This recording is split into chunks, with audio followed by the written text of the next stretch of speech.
This is Support is Sexy, episode 174, with Pat Duckworth, international best-selling author and founder of Hot Women, Cool Solutions.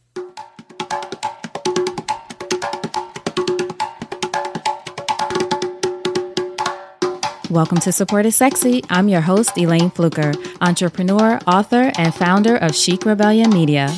5 days a week, Monday through Friday, I interview inspiring women entrepreneurs who share their wins and their lessons to help you take your business and your life to the next level and create something sexy. Here we go.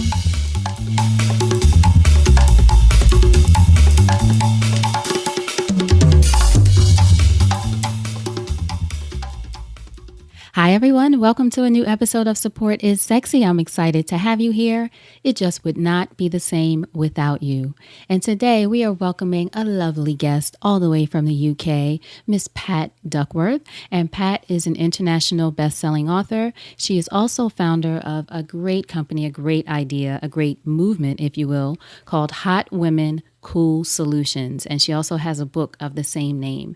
What I love about Pat, there are many things, but I really love that she decided to tap into what she was experiencing at that particular stage of her life, going through menopause, being a woman in her 50s, wanting to change her career and go into entrepreneurship or just do something else with her time, with her life, with what she was creating. She tapped into that and created a business around that, and then began to present that to people in different ways through workshops, through the practices that she has with hypnosis and learning neuro-linguistic programming, also through her books, which she self-published, and one of which became an international best-selling book. So I love the fact that she tapped into what she was experiencing, created the work, then put that work out there, and then all of the wonderful things begin to flow in. So now she's a global speaker, a best-selling author, and she's doing what she loved. And she didn't get caught up in this idea that it's too late because fill in the blank. In her case, she could have said, it's too late because I'm in my 50s now, or it's too late because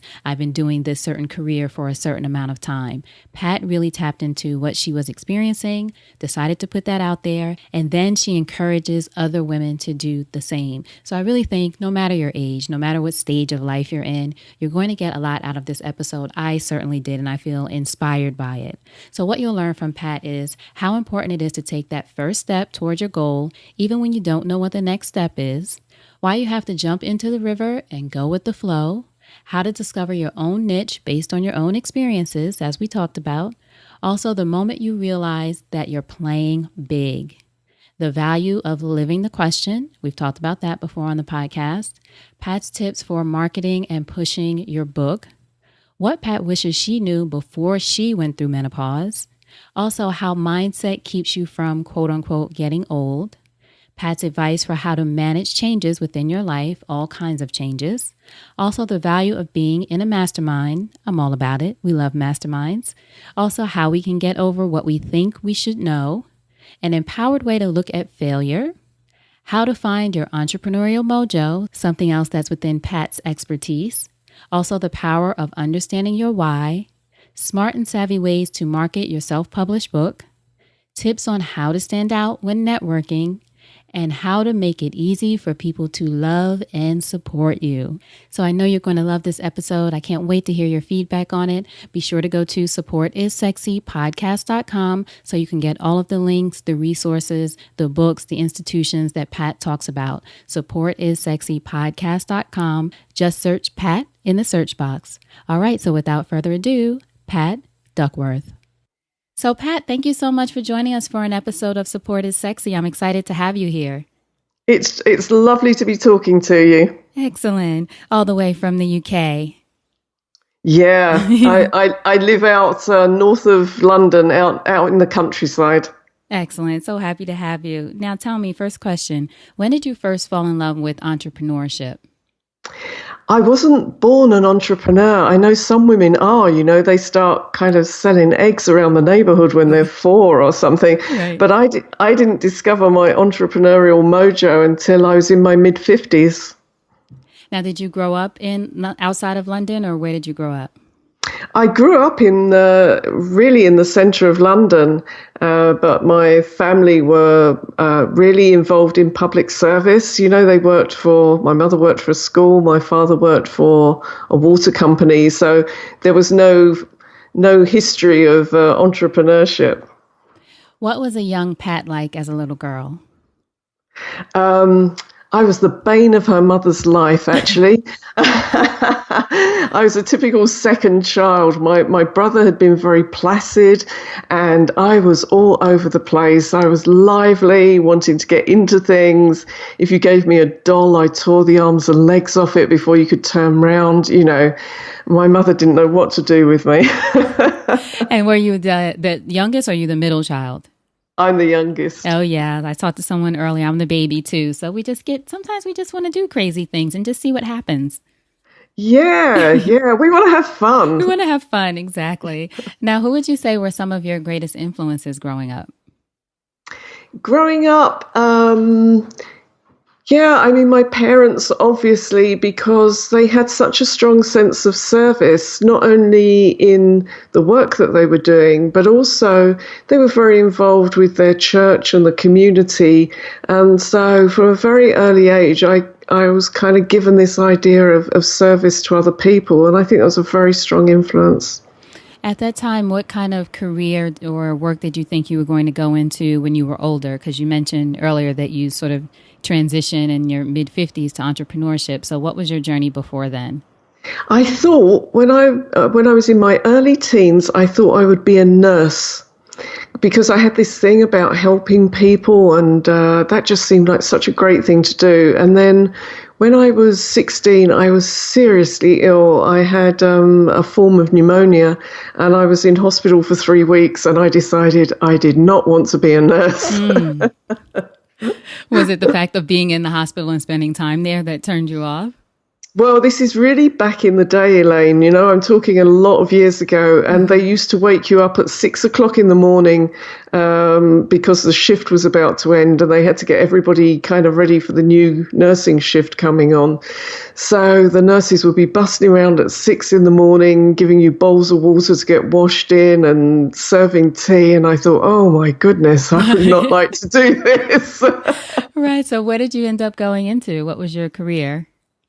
So I entered, I went to a local authority here, and my very first job was I was training to be a surveyor, so a property professional. Now, at the time, I was training to be a chartered surveyor. That's how you get qualified. And only 1% of membership were female. So it was a very male-dominated profession, and their aspiration was for 2% to be female. So, yeah, I was pretty much on my own as a woman in a man's world, but I was working, valuing and buying property for the local authority. So, yeah, very different from what I do now. And then how did you transition into what you do now, and how did it become sort of that thing for you? Well, from there, I stayed in technical jobs and stayed in the public sector for over 30 years. But I gradually went from doing technical work into doing management and then into doing corporate work. And I climbed my way up the ladder until I got to the stage of being a director in a big government department. And then I realized how unhappy I was. What was it for you that made you realize? Was it a moment, or was it over time you came to the realization that this isn't working anymore? I think, well, there was definitely a moment. I was walking to work. I was working right in the centre of London, Big Ben chiming in the background, walking through a beautiful London park towards my office, and I was crying. And at that moment, you have to question what it is you're doing, because, I was spending 12 hours a day away from home, and it wasn't making me happy. I had a boss who didn't appreciate me. My work had got reorganized and I didn't like it anymore. And, you've got to stop then and think, what am I doing and how much longer do I want to do this? So how did the transition come about for you? Were there changes at the company, or did you decide, okay, I have to do something else? Well, I decided that something that interested me for a lot of years was neuro-linguistic programming, or NLP. And so I registered to do a course that would last 10 months of weekends to become a cognitive hypnotherapist. And I didn't know where that would lead me, but I was very interested in it. And no sooner had I registered than the universe kind of rewarded me for taking action, and there was an early retirement scheme at work. Mm-hmm. So I applied for that as quickly as I could get my envelope in the post. And by the end of 2009, I had retired, and I was halfway through my course, and I was loving every moment of it. And I was so happy that this was what I was going to do. And how happy were you that, I'm sorry to interrupt you. How happy were you too, the fact that, as you said, that you got started on something else before you knew how this other thing, your position at your company, was going to wrap up? It was really important to me, and I think it was that taking the first step, because this was a subject I'd been interested in for a long while. I'd been kind of dabbling in it, but I thought, well, I've got to show some commitment if I want to do this. So signing up to do the course, that really tipped the balance then. As soon as the scheme came up for early retirement, I thought, right, I've taken the first step. This is the next step. And I always try to tell people that, whether it's clients I talk to or anyone, just this idea of you don't know how it's, let go of the how. You don't know exactly how it's going to work out, but keep moving in the direction of where you want to go. Absolutely. You've got to be in the river as it's flowing along. You don't want to be standing still and kind of trying to hold the water back. Right. Go with the flow. Exactly. So tell us how you developed the business that you have today, and what kind of work you do today, and how it incorporates your training and your practices. So as soon as I'd qualified, I set up in practice as a hypnotherapist and started to see clients one-to-one.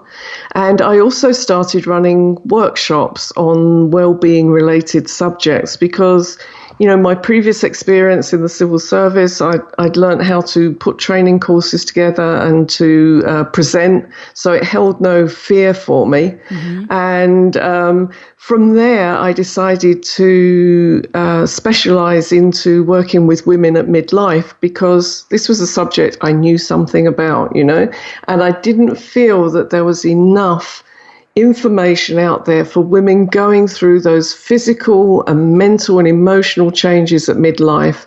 It's a stage where a lot of women are embarrassed to talk about what they're experiencing. They start to lose confidence. And I thought, if I can do something to help other women and get them to the good place that I'm at, this will be great. So I niched into midlife, and I wrote my first book, which is called Hot Women Cool Solutions. So it was kind of to make a little bit of a joke around it rather than saying menopause, I thought, let's be hot women, who doesn't want to be a hot woman? So, and from the book, what that did was, instead of kind of being a little local hypnotherapist, that gave me a global reach, because then my book's on Amazon, and now I can talk to anybody. Do you know that feeling of I'm not playing small anymore? Yes, I'm playing big now. Mm-hmm. I feel that talking to you in the UK today. Yeah. Once you start to spread your wings a bit, it just feels so good. Mm-hmm. So I wrote another couple of books on menopause, and then through networking and making connections and through the support that I've had, I got to go and speak in Delhi last year in India. Wow. And I spoke about becoming a midlife entrepreneur there. And in preparation for going there, I wrote my next book, which is Hot Woman Rock, which is all about becoming a midlife entrepreneur. And then that became a international number one bestseller when I published it. So it's that whole thing of gradually growing the business outwards and just reaching out to get that message going as far as I can. Now, before you wrote Hot Women, Cool Solutions, did you have the idea that you would write a book someday, even though you may not have known what the title was going to be? Was a book always in you, or something you wanted to do? That's a really great question, because on the last day of the course, the hypnotherapy course, the guy who took us through this exercise, which is where you walk through something called your neurological levels to go out into your future. And when I got out into the future, I just knew I'd written a book. I mean, I didn't see a picture of it. I just thought, oh, I've written a book. And from that moment onwards, it was, I wonder what my book will be about. I never questioned that I would write it. I just always wondered what it would be about. That's one of the things that I talked about recently, this idea of asking empowered questions or just living the question. Something I learned from a woman, Patricia Moreno, who's also on the podcast. She has a fitness program called Intensati about affirmations and working out and incorporating the two. But one of the things she said is this, what you just said, this idea of living the question. You don't know the answer. Sometimes we get stuck on wanting the answer, but live the question and it'll come to you. Yeah, and I would meet somebody and they'd tell me something. I think, is this what my book's going to be about? Right. It was just always going to happen, and then it did, and it changed the way my business works. Wow. So tell us a little bit about neuro-linguistic programming and how that works, and also how I guess hypnosis plays into your practice as well.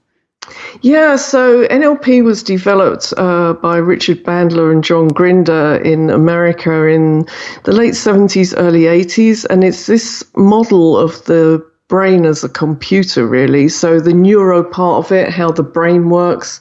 Linguistic is the verbal and non-verbal ways that we communicate, and programming, thinking of the brain as having programs that run in it. And sometimes those programmings get bugs in them, so that we get phobias and fears and anxieties and behavior that we wish we could change. And for some reason, even though we know it's logical, we just can't change what's happening. And so with NLP, I can help my clients to get rid of some of that faulty programming and start to live their authentic lives, being their true selves rather than this kind of slightly stunted self because it's being held back by what's going on in the brain. So a lot of NLP in a therapeutic sense is mildly hypnotic, because you're not in the moment when you're thinking about the future or the past and the worries. You're running little trances in your head. And so that couples up very well with the hypnosis. I don't have to take people deeply into trance in order to make change. I just have to have their minds open to how they want to be rather than how they are in that moment. Mm-hmm. Now, where did you study? Did you study online for these courses, or it was a while ago and you went to an actual university? Yeah, there's a company in the UK called the Quest Institute, and I studied with them. So I had to go a weekend a month for 10 months and sit a couple of exams at the end of it.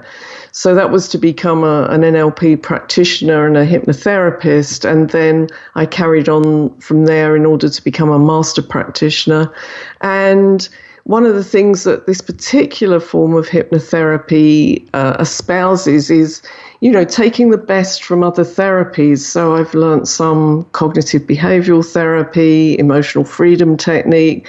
I'm always trying to learn a bit more so that when my clients come to see me, I've got lots of tools. It's not one size fits all. It's what's going to suit that client in that moment. And I just love that flexibility.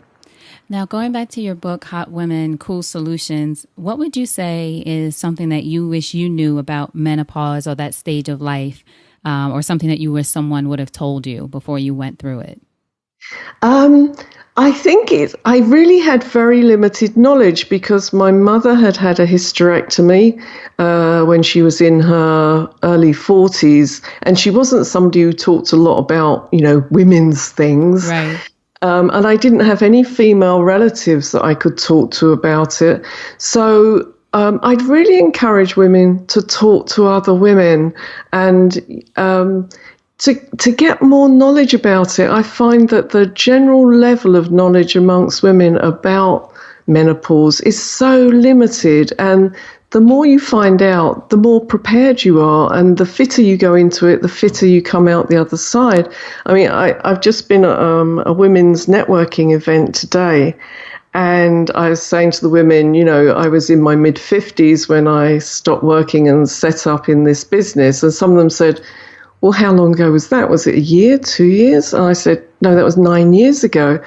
And they said, well, but you can't be that old.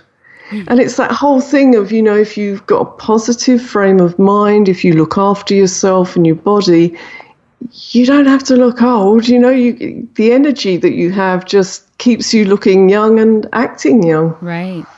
Absolutely. And staying active, not giving up after you either reach menopause or reach a certain age or that kind of thing. Some people, I think, go through this, oh, well, I'm this age and this is what I should be doing, as opposed to what do you really want to do at this stage of your life? Yeah, I mean, people said to me, oh, I guess you'll be slowing down now. Right. Elayne, I'm getting faster and faster. You know, I can't stop moving because there's so much that I want to accomplish. And why not, you know? Right. I've got just keep going. Exactly. Now, as you mentioned, women, I think women overall in their 50s certainly is very young now, who are going through, well, whether they're going through a change or not, just a stage of life, I will say. But so many are launching new businesses, taking courses and doing all of these things. What would you say is your advice for a woman who might be at that stage of her life where she is either retiring or wanting to change careers or start a new business, whether it's 3 things that you learned in the beginning stages or just your advice for women going through that now? So, I mean, find your joy. At this stage of your life, you don't want to be doing anything that doesn't motivate you. So find something that you love that ties in with your values. If you've got values around creativity or learning or giving or healing, whatever it is that really lights you up, then find that in your business, because that's going to keep you jumping out of bed in the morning. That's the first thing that I would say. The second thing is that building a supportive environment around you. It's just so important to, you know, who you spend time with is who you become. Mm-hmm. If you spend time with women who are motivated and positive and joyful, that's what your life's going to be like. You know, don't spend time with people who say, well, do you think you should be slowing down a bit, or, you know, taking it a bit easier? Don't spend time with those people. Right. Find the ones who are really going to support you.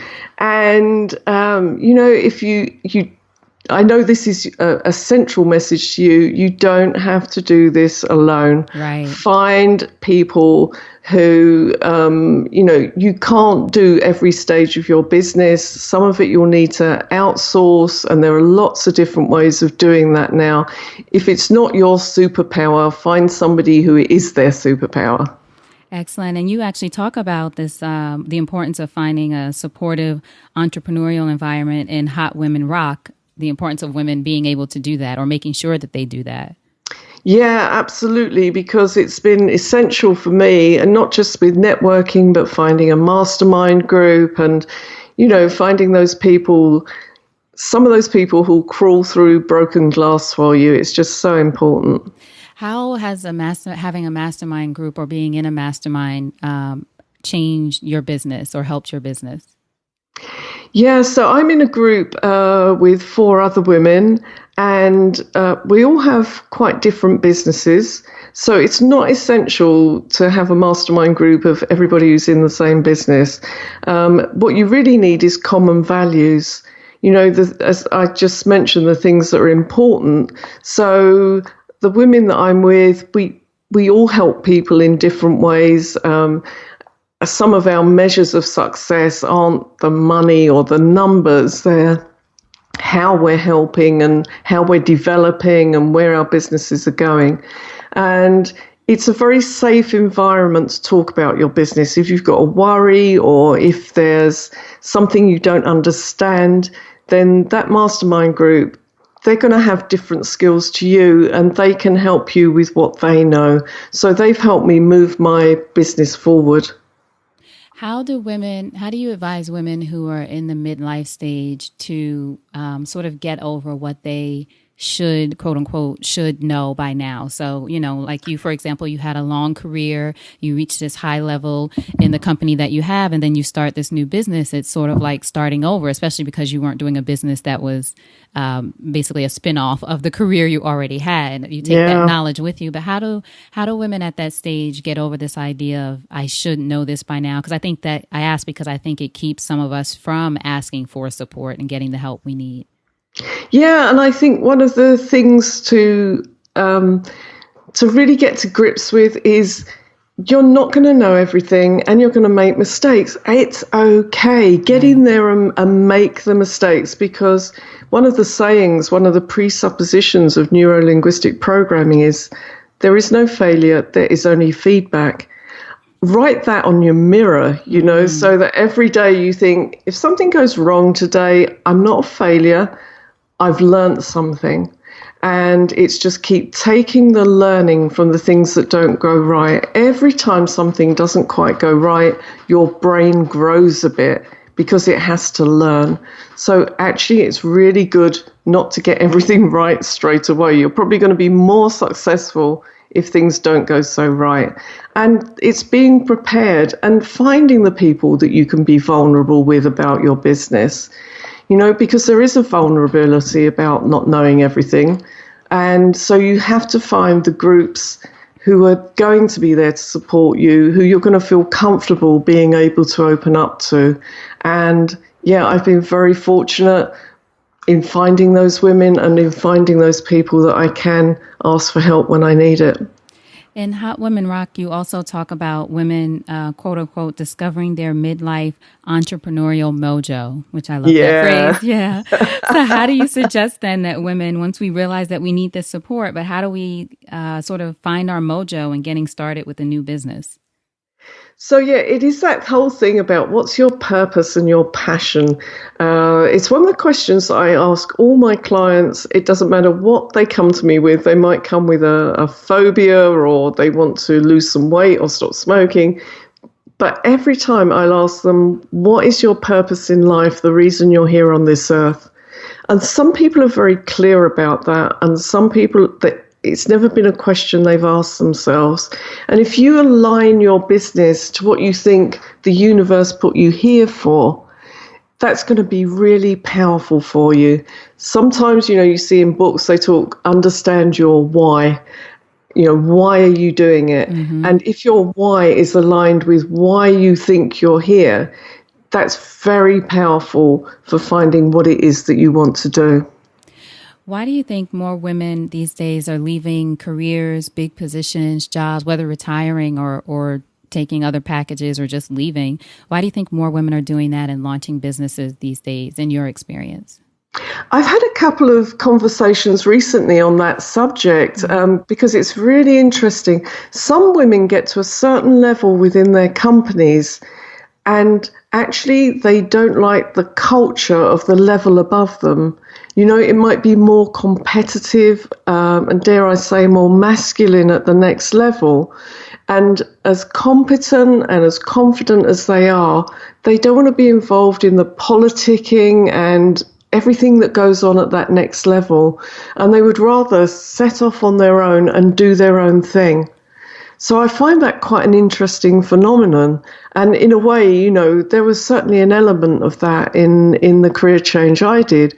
But I also think women are discovering their talents, and they're realizing, that the internet has made it so much easier for us to set up in business and get our messages out there. Mm-hmm. And the technology isn't that frightening anymore. So even somebody as old as I am, I'm learning new technology all of the time and using it in my business. And I think that's made running a business accessible for so many more women now. And I think too, women being able, I totally agree with what you said. And I think too, women being able to see other women make that decision Yeah. is powerful too. It's one of the reasons, you know, with me in the podcast, just sharing the stories of all these amazing women around the world. And the way I'm referred to you is by another amazing woman I spoke to, Lisa Dad, who was referred to me by Yeah. another, you know, it's just really also, I think the fact that the internet has allowed us to connect with each other in a way that we haven't, and to say it's okay to not like that thing anymore and to want to do something different. Absolutely. Having some good, strong role models out there is so powerful, and it just changes the mindset. You know, if one woman can do it, we can all do it. You know, we can all pull ourselves up. And just, you know, I'd really encourage other women to help pull other women up, you know, because we all need a little bit of a helping hand. And the more you can model your success and help other women to reach up, how fantastic is that? Absolutely. Now, how important has it been to you or for your business too, to, as you said, be focused on a certain niche? Because you seem like you have a very clear idea of who you're serving as far as your customer. Yeah, it has been very important to me because it helped to define my brand as well. So when I stand up at networking meetings, because of my book and everything that I've done, I stand up and say, "Hi, I'm Pat Duckworth. I'm the hot woman with cool solutions." So, and you know, normally that gets a bit of a laugh, but people understand who it is that is my ideal client. So that helps in networking for colleagues to refer people to me.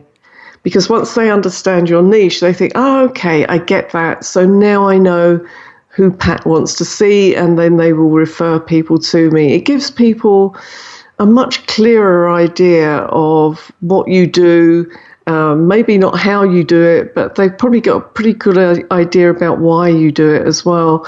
So that niche can take a while to find what it is.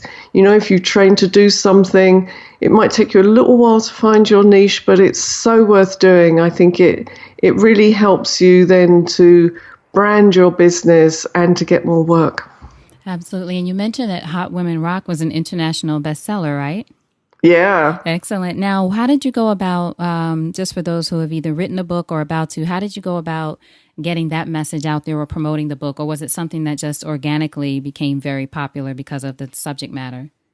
No, I mean, getting a book to be an international bestseller when you haven't got a track record of being a bestseller is a process. And it's a process that involves a lot of support. You know, you have to find people who are willing on the day that you launch their book, or your book, to put social media out for you, to promote for you, because I've self-published all of my books, which is a way, you know, a lot of authors do this now. So you haven't got a big organization behind you. You need a lot of little organizations who are willing to help you. And I will be eternally grateful to all of the people who on the day of my book launch tweeted, Facebooked, put LinkedIn messages up, you know, sent letters out to their subscribers. You know, it just makes a massive difference because the day that my book was launched, I got up at 7 o'clock in the morning because I was going out to a network meeting. I just thought, well, I'll just have a look on Amazon. And of course, Australia was the first Amazon market to wake up that day. And it was already number one in Australia because of the contacts I have there. So if you've written a book and you want it to reach bestseller status, you've really got to plan it like a campaign, and you've got to build this, you know, big team of supporters behind you. And do so, how far in advance of publishing your book did you sort of have, well, I know you had those relationships already, but just the conversations of, this is the day I'm releasing my book, here are the things that you can do for me. And I ask just because I try to encourage people, make it as easy as possible for people to support you. Oh my goodness, yes, that is so important. So you need to start at least 2 months out, just warming people up so that they can get it in their diary. And then you've got to write all of the copy for them. Right. You've got to write tweets, Facebook posts, LinkedIn posts. You've got to write it all because these people are giving you their love, they haven't got a lot of time. And I found actually this time, you needed to send all that copy out at least 2 weeks before the launch date because a lot of people now program their social media and they might have it programmed at least 2 weeks in advance, sometimes a month in advance. So they might be asking you for copy a month before your book's coming out. So you've really got to get well organized, and you've got to get well organized with the copy that you're writing. Excellent tips. I did that for a campaign recently, and I wrote out everything from an email people could forward to people, the tweet, the LinkedIn, the Facebook post, because as you said, that people are limited on time. They want to support, but if you just say, hey, can you tweet about this? It takes a lot more effort for them because people have done that to me, which sometimes, you don't mind, but if you forget, you don't have time, cutting and pasting is a lot easier. Absolutely. And I did get people coming back saying, thank you, you made that so easy. Right. I really hope. So, they appreciate it because they want to love you, but they don't want it to be too difficult. Make it hard. Exactly. Yeah. Exactly. Now, what would you say that entrepreneurship has taught you about yourself as a woman? I think it's taught me that for me, there are some measures within business that don't suit me as a woman. And I was only talking to a coach about this the other day, that often people come up to you and say, if your book's successful, how many have you sold? How much money have you made? How many clients have you got? And those aren't the kind of measures that really interest me. So I think as a woman, and you often hear this kind of heart-centered business, although I feel kind of two ways about that. But so for me, it is about, well, how many women am I reaching? How many are coming back to me and saying, I loved that story. Can you tell me more about this? Can you come and speak to my group? Can you write me a blog? Because then I know that the message is getting out further, and those are my measures of success. How far is my message getting out? And a serious measure of success for me is how much joy have I got in my life? If this is making me laugh, I'm successful. So it's taught me something about, as a woman, what business success means for me. What do you think about the whole, for lack of a better word, movement around heart-centered businesses? You mentioned that you feel sort of two ways about that. Yeah, I do, because like any term, sometimes it can be used a bit negatively, as though that's not a serious business. And, I know a lot of women who classify themselves as heart-centered businesses, and these are serious businesses. It's just that their values aren't around the usual old metrics. Right. That's my interpretation of it. So I don't like it as a term when it's used to suggest this isn't a real business. It's like a vanity project or something. Yes. Try to suggest, yeah. No. Yeah. I almost lost it I was speaking on a stage a few weeks ago, and there was somebody who was running kind of an internet business, and then she said, I think there's a big difference between what I do and what you do as a lifestyle business. And I nearly lost it, I said, excuse me, but often people talk about lifestyle, meaning, well, you probably work a few hours a week. I work a lot of hours every day. Right, exactly. So it can be, and that's the thing too, I think, as you said, when all these terms are around or thrown around or used in different ways, people can become judgmental about what they think your business is, and which I think goes back to, as you said, sort of defining your business for yourself. Yeah, absolutely. So, I initially, when I heard heart-centered business, I thought, yeah, okay. And then the more it got used, the more worried I became about it. Right. Because you don't hear many men's businesses referred to as heart centers. Exactly. That's true. That's very true. Now, what would you say your support network looks like now? I know you mentioned your mastermind, but what else is a part of your support network? So, as I say, I live quite a way outside of London, and I have a local network of business people and colleagues. And then I have another network inside of London because, and that looks very different. I go to networking meetings in London, and my mastermind is down there. And I've got my mastermind group. I've got kind of online network as well. So I think networks these days are very diverse and spread out. And I think that's a good thing. You know, you have to find this variety and find what suits you as well. What have you found that has been successful for you when networking or going to events and different things? Do you have a certain, for lack of a better word, strategy or tactic that you use when you go to these different events, or are you kind of open and just see who's there, or is it usually people you know? It's quite a mixture. I mean, one of the things I was thinking about before speaking to you this evening is, you know, never be afraid to network with people who do something similar to you. So as a therapist, you might think, I wouldn't want to be in the room with other therapists, but actually I do, because we're all different and different people will appeal to, you know, I'm not suitable for everybody. And so I've got a lot of colleagues in networks who are other therapists, because I can refer people to them, but equally they refer people back to me. So I'm very happy to be with other therapists, but I tend to, you probably guessed from the way I speak about this, I try and make people laugh, because you become memorable when you make people laugh. Yeah.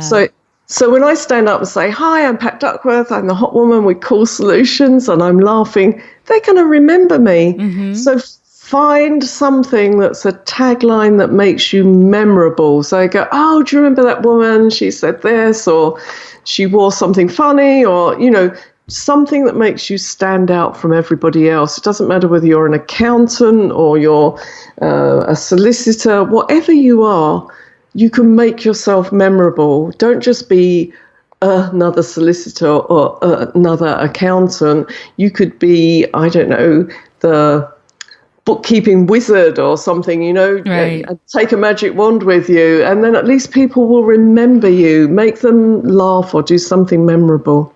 That's like what Maya Angelou has said, that people will remember how you made them feel.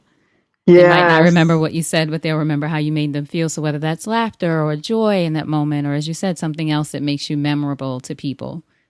Yeah, and the woman who runs the networking group in London, she has 2 joint events a year, and she makes them fancy dress. And I always think, oh, am I going to? And a lot of women don't turn up in fancy dress, but I have a few times. And of course, again, it makes you memorable. Mm-hmm. But you just have to remember that if people have just seen you for the first time in fancy dress, they might not recognize you again when you're not in your fancy dress. So I went to a Christmas one dressed as Cruella de Vil from 101 Dalmatians. Wow.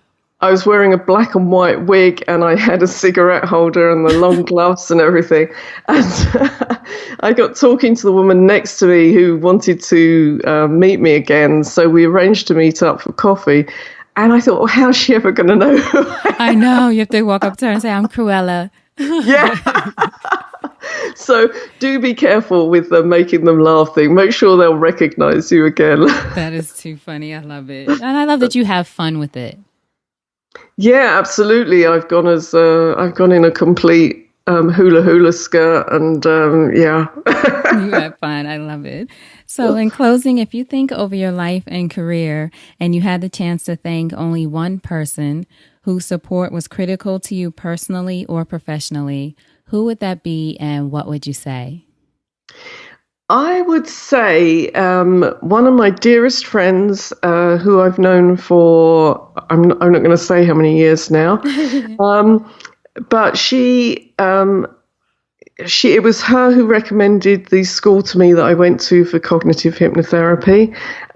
She is such an example of somebody who keeps evolving and changing as an entrepreneur, because entrepreneurs do not stand still. They're always evolving, coming up with new ideas.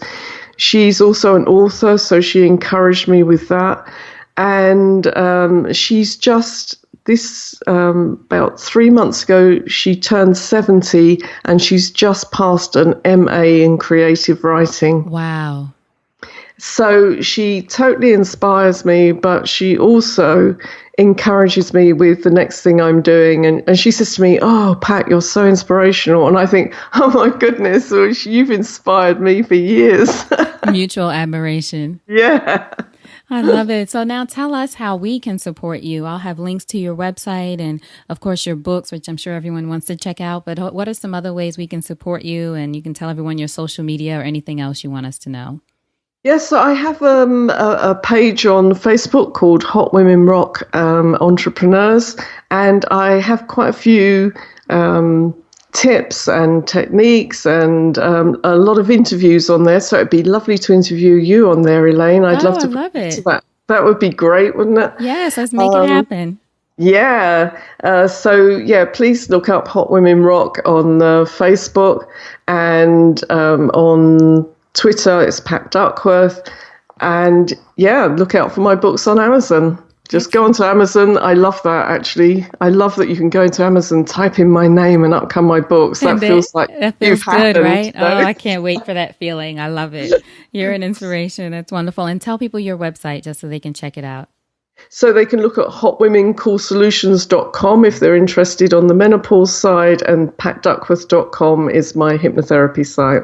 Excellent. Pat, it's been such a pleasure. You're lovely. I can't wait to talk to you again. This has been so great.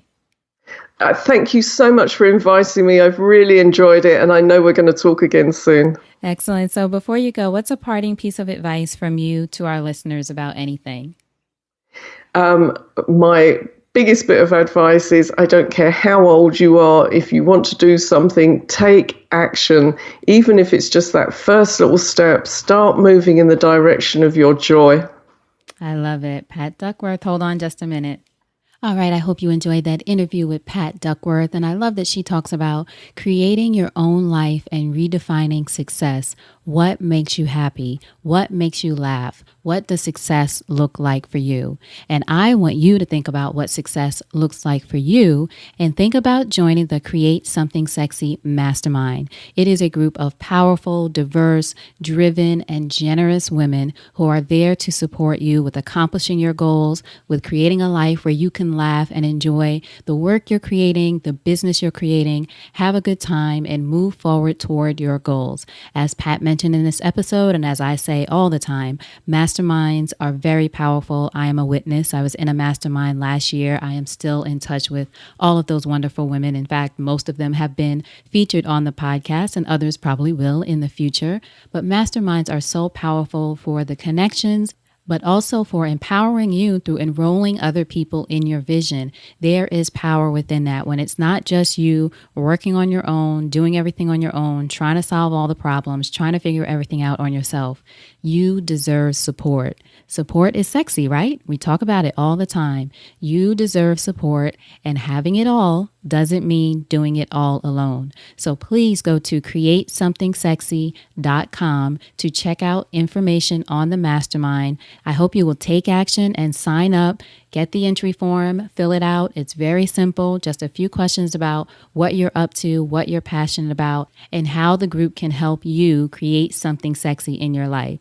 Now, the final date for entry is March 17th, so go on now because there's limited spaces. We want to keep the group intimate so we all can connect and really know each other intimately, deeply, really be behind each other and not be overwhelmed, quote unquote, by the numbers. The final date is March 17th, but I want you to go on now and send in that entry form, createsomething.sexy.com. We're kicking it off on the first day of spring, which is March 20th. Go on now, createsomething.sexy.com, see if it's right for you. If it is, sign up. You'll get the entry form in your email, and then you're on your way. So until then, you know what to do. Go out there and create something sexy, and I'll talk to you soon. Take care.